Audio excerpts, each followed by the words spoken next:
తనకు తాను తెలంగాణ ప్రజలకు మళ్ళొకసారి ప్రతిపక్ష నేతగా పరిచయం చేసుకునే కార్యక్రమము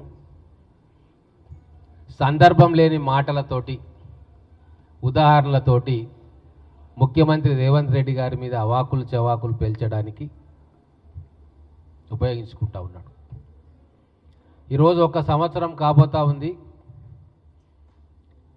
పరిపాలనలోని ప్రతి రంగాల్లో ప్రతి అంశంలో గత 9.5 ఏళ్ల బీఆర్ఎస్ పాలన కంటే కాంగ్రెస్ ప్రభుత్వ పరిపాలన మెరుగ్గా ఉంది. ఇది కేటీఆర్ గారికి ఇట్లా వస్తే రుజువులతో సహా చూపించడానికి మేము సిద్ధంగా ఉన్నాం. మచ్చుక్కొని మీకు చెప్తా.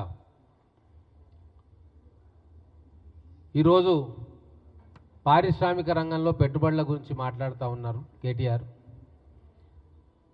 కేవలం కేటీఆర్ గారు విదేశాల ట్రిప్పులకు పోయినప్పుడు దావోస్కో ఇంకొకరికో పోయినప్పుడు ఏదో ఒక ఎంఓయూ అనుకుంటా మీడియా హల్చల్ చేసేది, అది మీ అందరికీ తెలుసు.